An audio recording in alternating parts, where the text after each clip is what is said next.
This is an all-day live alert. Thanks so much for joining us for this all-day live alert. I'm Tim Blotz. Happening right now, St. Paul Public Schools is providing an update now after teachers filed an intent to strike. They intend to strike on Monday, March 11th, and the hope is to reach an agreement on a new contract before that happens. Now, we're about to hear from Superintendent Joe Gothard, and these negotiations are happening just as we've learned that Superintendent Gothard is leaving the district just yesterday. He accepted a new job, or at least was named the new superintendent in Madison, Wisconsin, where he worked before coming to St. Paul. So there's a lot of uncertainty within the district right now. So let's go to the news conference. It's about to start now. Good afternoon. At the I'm Ryan St. Paul Stansel in the Office of Communications with St. Paul Public Schools. School Board Chambers. Today. Today we'll be providing an update from St. Paul Public Schools leaders on our update on contract negotiations. Today I'm joined by St. Paul Public Schools Board of Education Chair Hala Henderson, Superintendent Dr. Joe Gothard, and SPPS Executive Chief of Human Resources Pat Pratt-Cook. I will give you those names now. Hala Henderson, H-A-L-L-A, Henderson. Joe Gothard, Joegothard, and Pat, P-A-T, Pratt, P-R-A-T-T hyphen Cook, C-O-O-K.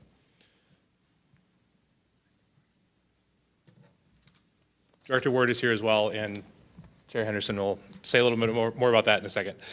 Chair Henderson, Superintendent Gothard, and Executive Chief Pratt-Cook will each make a statement and then take questions. Please just state your name and affiliation when you're asking a question. Chair Henderson. Thank you. I'm not sure if I'm speaking into this correctly. Do I got this? Okay. Thank you for being here. I am Hala Henderson, Chair of the St. Paul School Board, Board of Education. I am also joined by Vice Chair Uriah Ward. On behalf of the board, I am here to provide an update on negotiations with our largest bargaining unit, the St. Paul Federation of Educators. SPFE is one of 27 bargaining units that represents staff who work for St. Paul Public Schools. Together, they are our largest employee group, encompassing licensed educators, including teachers, educational assistants, and school and community service professionals. The bargaining teams from SPPS and SPFE have been meeting on a regular basis in September to negotiate their next contracts in this bargaining cycle. We have seen great progress being made by both parties at the table, and we appreciate all of the time and effort that the bargaining teams have put into this important, oftentimes emotional and time-consuming process. In addition to the areas of agreement that have been achieved to date, the biggest area of difference is right now in wages and benefits. As a board, our priority is to ensure that all of St. Paul Public Schools' 33,000 students have the resources and support that they need to succeed in school and in life, and this includes ensuring that they have teachers and support staff who have what they need so that they can focus on helping our students reach their fullest potential. The board also has a responsibility to be good stewards of public funds and help ensure that the long-term financial health of the district. While we agree that our staff deserve more for their hard work on behalf of our students, we also have to live with the resources available to us without compromising the services and programs that our students need and deserve. I will now turn it over to Superintendent Joe Gothard. Thank you, Chair Henderson, and thank you all for being here today. In 2010, bargaining for the common good became something that became well known to the entire country. At a time where traditional bargaining had run its course, at a time where school districts and education, public education, was really put under a microscope and devalued in ways that has had deep consequences in terms of how vouchers and choice has come into play, in terms of how the chronic underfunding of public schools has been felt by all. And it really gave a new voice to not only teachers, but entire communities of organizing students and parents and partners in ways that we hadn't seen prior to 2010. And SPFE has been incredibly successful in doing this. They have earned and gained a lot of respect both here locally and across the country. They've been very successful. This is also the fourth time consecutively that I've been superintendent here that a letter of intent to strike has been issued. And though I certainly don't like this and it doesn't feel good, it is being done within the state law as it relates to how bargaining is conducted in the state of Minnesota. Our budget priorities have been based on the needs of our students, staff, and families. And we've gone through a lot of different ways for us to determine this for this year. And I'll go back shortly, or just a bit, to give a little bit of context in this. You know, all of us have been affected by the pandemic and continue to today. When the pandemic hit and we received the American Rescue Plan, we conducted a needs assessment.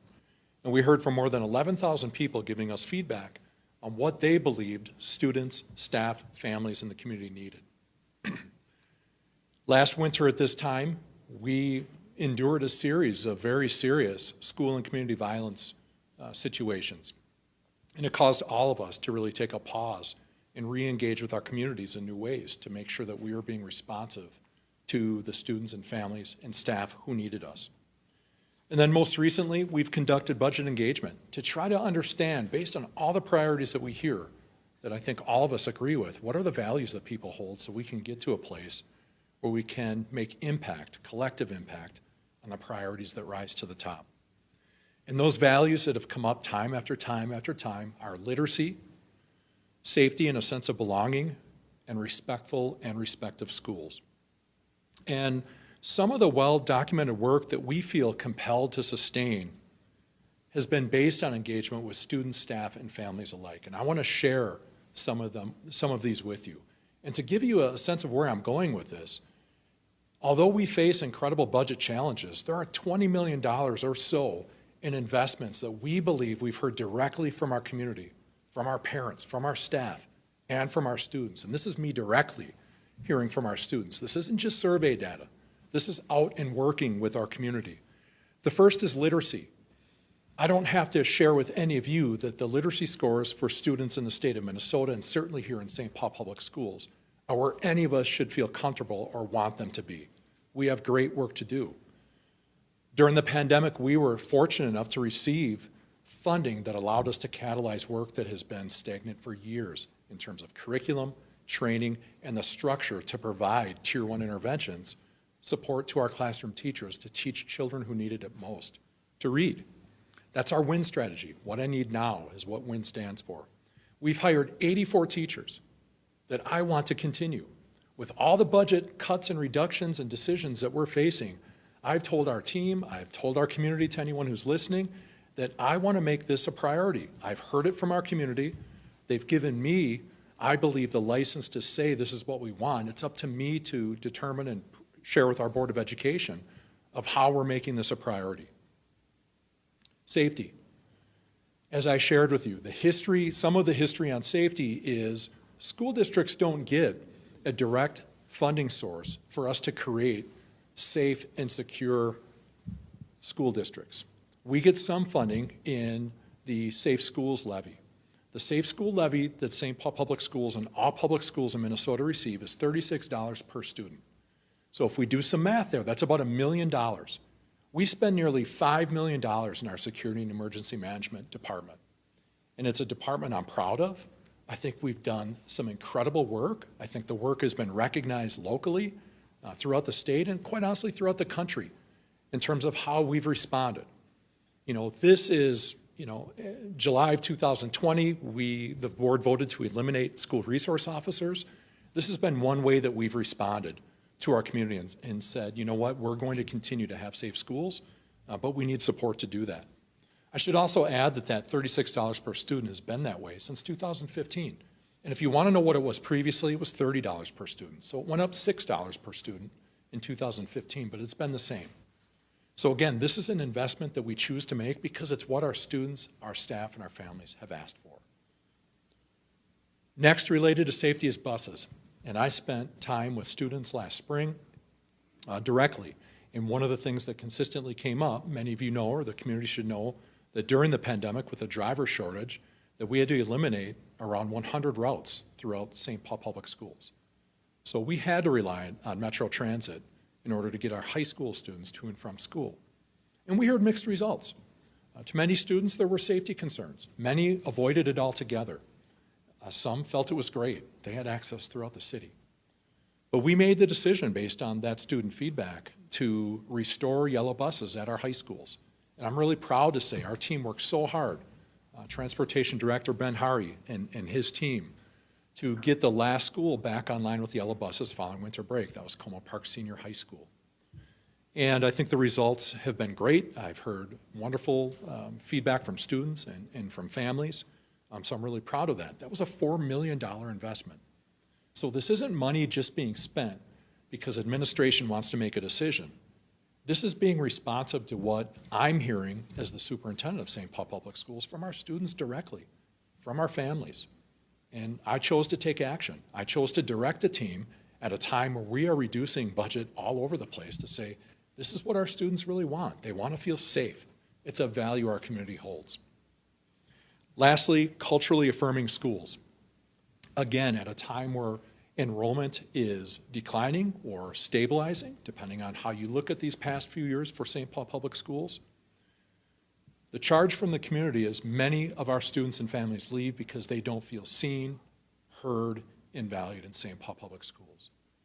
And that hits my heart as an educator, as someone who cares about the children and families in this community and wants to make sure that they can walk in with their head up, feeling good about themselves, and know that they're going to have an excellent learning experience for the day, for the week, for the month, and for the school year, and for their career, for that matter, in St. Paul Public Schools. As we had a work group last spring working on the development of an East African elementary magnet school, it became very clear to me that, we're ready, but this group of parents and stakeholders are brought together, they're really ready. They're so ready that they want to start the school in fall of 23. And who am I to say you have to wait? Who am I to have the decision and the ability to say you have to wait? We started that school, and I was there on the very first day, so I recognized the amount of work that happened from April until our first day in September, and it was absolutely incredible. And what's most notable to me about that experience is seeing the joy and pride the students are dropped off to school on that first day, walking into their school, knowing that there were staff members and community members who for years have felt like their desires, their dreams for the children of this community were going unseen, unheard, and unvalued. So in addition to that, we've also expanded our Hmong dual language program to middle school. We made that decision 2 years ago. We'll be entering year 3 of having grades 6, 7, and 8 at Zuki Upper to go along with our companion Zuki Lower elementary school. Again, a thriving program in St. Paul Public Schools. I should also share with you that there is work underway for African American culture and Karen language and culture to also be brought into St. Paul Public Schools. This is what our community is asking for. I'll share with you that as a leader who makes recommendations on how we spend resources, we have 2 choices. We can either find out why students are leaving and take courageous action to do something about it, or we can just sit and understand that we're going to have declining enrollment and year after year reduce our budget. So we're at somewhat of a crossroads. We really are in this, especially in this budget year where the number that we've put out there is $107 million that we're reducing. I refuse to stop innovating. I refuse to stop listening to our students, our staff, and our families. So we are going to continue to move forward with those plans, and I believe build a better tomorrow for the students of St. Paul Public Schools. So again, those investments are about $20 million. And that doesn't mean that it's $20 million that we're getting from any one source. It means that we're making it a priority because it's important and it matters, and it's coming directly from our community. Some additional notes about other priorities that many have in St. Paul Public Schools is the incredible volatility of health insurance costs. Now, I'm not going to go into details about them as it relates to negotiations, but it's something I hear consistently from our staff when I'm out and about in the district. They're wondering, they're questioning, and they're worried about those ongoing costs. They're worried about inflation. They're worried about, will a wage increase and inflation, will it match up with the increased health cost concerns as well? So these are factors, variables that we have to bring in to settling a fair contract with SPFE in all of our bargaining groups. I also want to note that I do appreciate the St. Paul Federation of Educators demonstrating a willingness to negotiate. The proposal, the conversations, the collaboration that's taking place, and already some movement on targets that both sides have shown tells me that it's important to get this contract settled. And I think all parties involved share that desire. I really do. There have been other years standing at this very podium. I don't know that I could have said that at this point, but I really do feel there's interest and there's the ability and there's this desire to get this contract settled. I do know a few things that are adding possibly some challenges to this is other districts are settling too. And when we start to compare percentages, I understand how that feels. But I also have to share that SPFE, as I started with, bargaining for the common good and doing a great job of it, we have many things tied up that we have agreed to in contract language that restricts our ability to have flexibility when it comes to funding. And I'm not at all devaluing that work or the work of the $40 million we invest in mental health supports that have happened in our last bargaining cycles, but it does make it very challenging when there are so many competing interests with a limited amount that we're able to budget towards our contract negotiations. So what I'd like to say is that many other districts are catching up to St. Paul Public Schools. We know that we have wages that are really impressive on our teacher salary schedule, but we also have ratios that direct the number of student support staff that we have. We have numbers that direct class sizes, and it's really important. I'm not here to bemoan that. I'm here to state that it's a fact and it's part of what we go into this negotiation session with. It's a constraint for how we're able to flexibly address the needs, wants, and desires of bargaining groups. Lastly, I'll just share a couple more I'll share with you is that we know that strikes negatively impact the community. We know that. March of 2020, a time that none of us want to relive for a number of reasons, strike being just one of the things we were dealing with. It was hard. It was a really challenging time. People questioning St. Paul Public Schools at a time where we'd worked so hard to put our best foot forward together and work collaboratively, and that was brought to a halt. None of us want to see this happen. Our enrollment has stabilized. In fact, we're 400 students above where we were in October right now, and we're about 60 ahead of where we were last year at this time. These are the trends and numbers that I've not seen in my time here. And it has me really excited about what the future can be. When you listen to your community, when you work with your community, when you value them as equal partners and truly honor what their desires are, I think some of these results speak to that. And I would expect with some of the programs that I mentioned that are in development, that we'll continue to see that kind of trend. And it has me excited. And truth be told, we know the number of students that choose to go to traditional charter schools in St. Paul. And I believe that St. Paul Public Schools can do this work better than many of our charter schools. Maybe not all.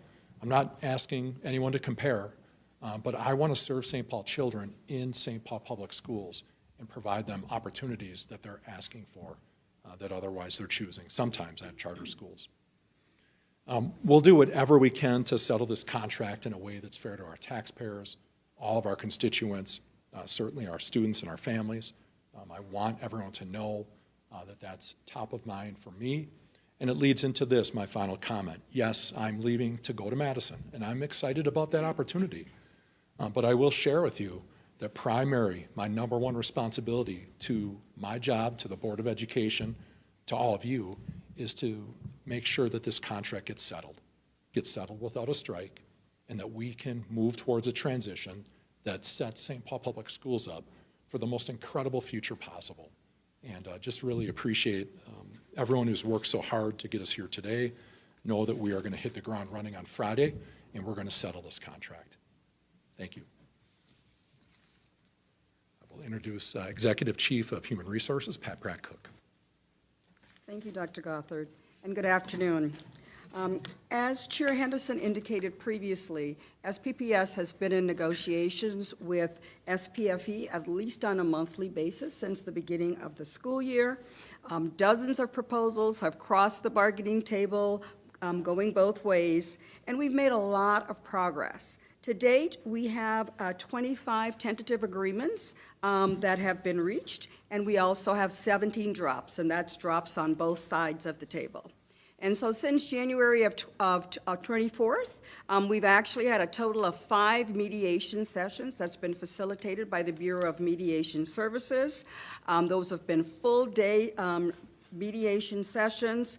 Again, we feel like significant progress has really been made, and this Friday will be our next session, and we are committed to being there the entire weekend, and our goal really is to settle this contract this weekend. That is absolutely our hope for this round of bargaining.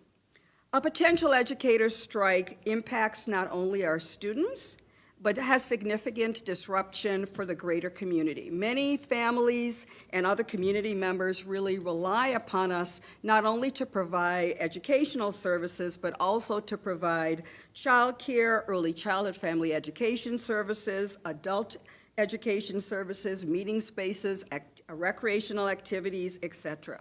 And certainly a strike would jeopardize not only our 33,000 pre-K through 12 students' ability to stay in school, but also us being able to sustain those programs as well during the duration of a strike. Avoiding a strike is most definitely in the best interest of our 6,000 plus employees, because employees will want to continue to keep working, getting paid, doing their jobs without fear of layoffs or missing paychecks. To that end, by the end of today, we will be sending a letter to SPFE leadership expressing our willingness to actually pursue interest arbitration. Interest arbitration is an option for settling contracts that is typically used by many employees who are like first responders. Certainly our principals fit into that mix.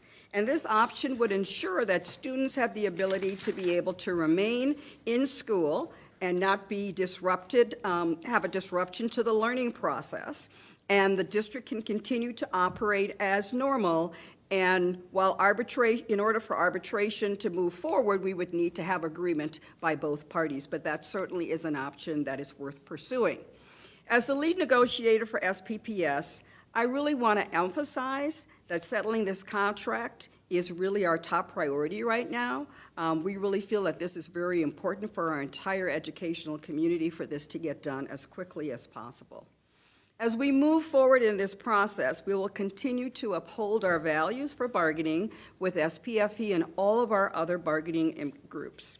And those values include listening to and communicating with our students and employees, promoting a culture that is focused on students, their growth and achievement, creating an inclusive school district in which every family, staff, and community member would enroll their children, and working within our budget while meeting our fiscal obligations. At this point, I think we'll transition to any questions that might come from the audience. Got a microphone here for questions too. Raise your hand if you have any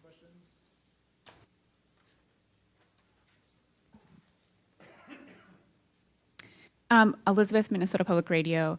I hear the commitment and desire to figure things out this weekend, but if that doesn't happen, are there more mediation sessions scheduled, or is it kind of, if things don't get worked out this weekend, that's it? Right now, the letter of intent to strike has a date of March 11th. Would be the first day that educators and CSP staff could legally go on strike. So we're willing to work with the Bureau of Mediation Services to avoid that from taking place. I understand there was if I understand correctly, there was a closed-door board meeting yesterday. Can you tell us any information about what was discussed and if that will help move things along? I will certainly defer to Chair Henderson if she has anything to add, but I'll simply say that a closed board meeting is done under the state statute to talk about negotiation strategies, to make sure that the board is given clear direction to administration, to make sure that administration is reporting information back to the board, and that we can work in harmony in getting this contract settled.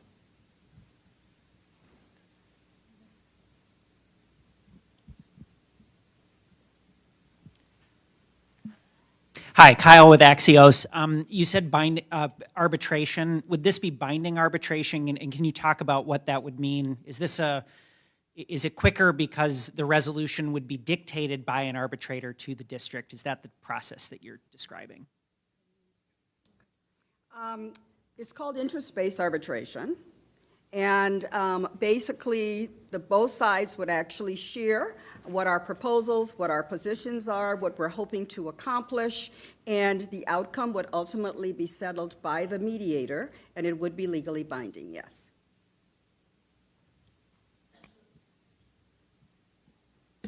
Susie, WCCO Radio, following up on that, because it sounded like if you need the union to agree to this interest-based arbitration, correct?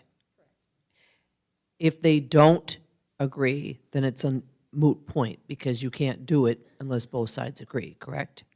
That is correct. However, we would continue the process of mediation. Until the March, but only until Friday, as someone asked again. There are no scheduled meetings after Friday. We don't have any scheduled meetings after Friday. As I stated earlier, our hopes is that we would be able to settle this contract over the weekend. If we're not able to do that, we would continue to work with the BMS in order to schedule additional dates for us to reach an agreement. And going back to listening to all the positive things that have been accomplished in the 25 sessions that you've had,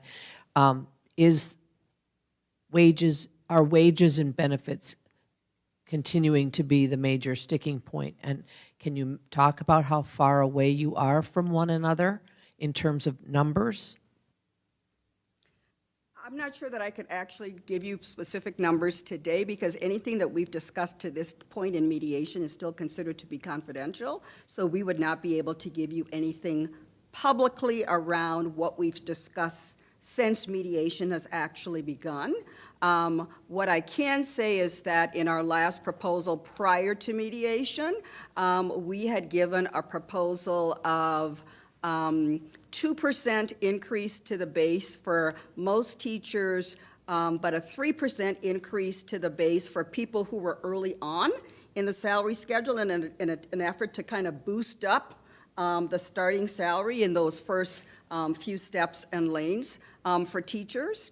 In year one, teachers proposed a $7,000 increase to each cell on the salary schedule, which equates to about an 8.5% increase. Okay, so that's the difference where you are right now. That's up the until difference this where we point. were before we started at mediation. We've made some progress since then, but we still have a ways to go. And do you think that the salary is going to be the deal breaker, that you won't be able to reach an agreement?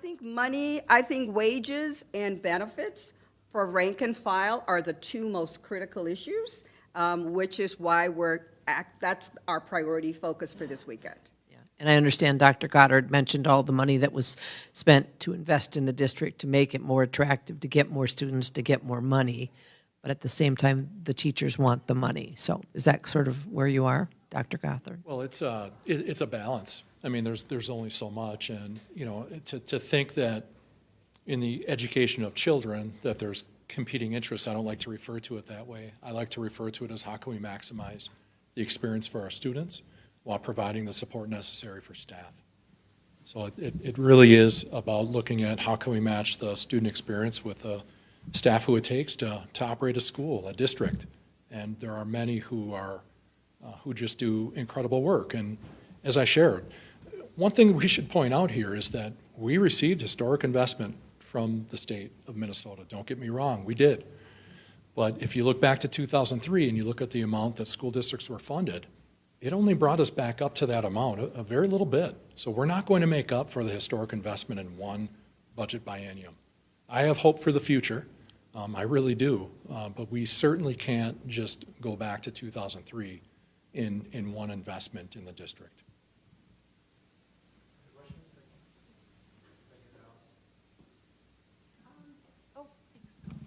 Hi, Becky from Sahan Journal. SPFE yesterday was saying that they had really been hoping to see a new proposal from the district on wages and benefits, and that they haven't seen anything new since the January proposal you mentioned. Can they expect to see that on Friday, or can you give an update on that? The last session that was held on, was it Friday? Last Friday. The last session that was held last Friday, time ran out. So there was a proposal that was shared, and we'll continue to make sure that we work on that. And as Chief Pratt Cook said, it's going to be our priority. Okay. When you say a proposal that was shared, you mean the union shared a proposal or the district shared a proposal? Union shared a proposal. Okay. That proposal came, late at night, right before we were scheduled to end. And, we've got to make sure that we're making the right decisions in a response as well. But that's going to be our priority. And we've got our work plan laid out for us. I think the question was also mentioned about, is wages and benefits the priority? It certainly is, but the history of these bargaining sessions has also been a number of different language items too. And, I think both sides have to carefully go through them, have to look for, are there costs involved? Are there ways that we can do this in creative ways that don't take away from, the investment that we have directed to our negotiations? And I think we're at a good place in terms of almost being at that point where we can truly focus on wages and benefits.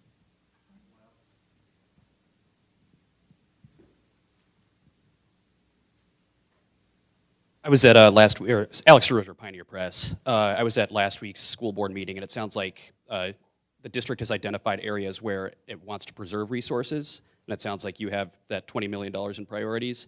But I doubt the union is probably going to want to walk out of this empty-handed. So where are you going to make cuts, and what do you see having to lower funding for in order to get to a point that everybody is fine with? Well, again, I shared that our number is about $107 million. But factored into that is the cost to continue our services in St. Paul Public Schools. So we know there's going to be an inflationary adjustment. Our chief of business and finance services has been very open about presenting both our revenue and our expenditures and showing where that gap exists. And we'll continue through our budget process, through a process we are called Stop, Start, Sustain, where we've identified investments that we want to sustain. But we've got a long list of things that we're going to be reducing or removing from our budget as well. We don't have them itemized, and certainly the result of this contract settlement could play a factor in that. But I also don't want to put that all on this. I mean, it's important that we get a fair contract settled, but it's also important for the community to know that our administration is also committed to ensuring we have a fiscally responsible budget that's presented to the Board of Education this spring. Sorry, Dr. Gothard, this is for you again. It's on your leaving and going to Madison. Talk about leaving and your reflections and what you're looking forward to, and maybe any kind of disappointments you might have, or what was it like? What's your experience been? Oh, zero disappointments. Today's not the time to talk about reflecting on the time I spent here. I'm focused on supporting my team and making sure and representing the board and making sure that we get this contract settled.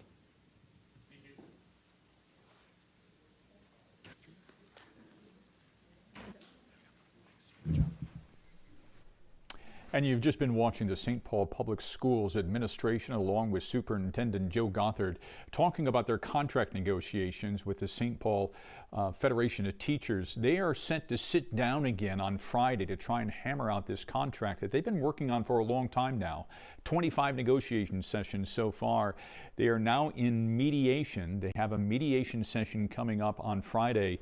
You just heard Superintendent Joe Gothard here say a few moments ago, and I'm going to quote him saying, "My number one responsibility is to make sure that this contract gets settled without a strike." And then he went on to emphasize, we're going to sit down on Friday and we're going to settle this contract. The head of the school board there, Hella Henderson, basically acknowledged from the top that the number one tension point at the moment is wages and benefits. And they think that they've got most of the other contract language settled out that they've been working on, but it all is going to come down to on Friday is how much can the district afford to be flexible in its wages and benefits package. So the strike has already been authorized and filed with the state to begin on Monday, March 11th. So the clock is ticking, so to speak, and to get this done. The last time they had a strike was back, I believe, in 2000. It was a 3-day strike and a very devastating impact on the students, the schools, the communities, and so they're trying to avoid that again. But again, these new sessions set to get underway on Friday, and we'll keep an eye on it for you here on Fox 9. All right, we got a busy afternoon here on All Day. We next want to transition into the Minneapolis City Council because they're expected to hear another proposal on creating a new minimum wage for Uber and Lyft drivers. Last year, you may recall that the state legislature and the City Council, they voted to raise ride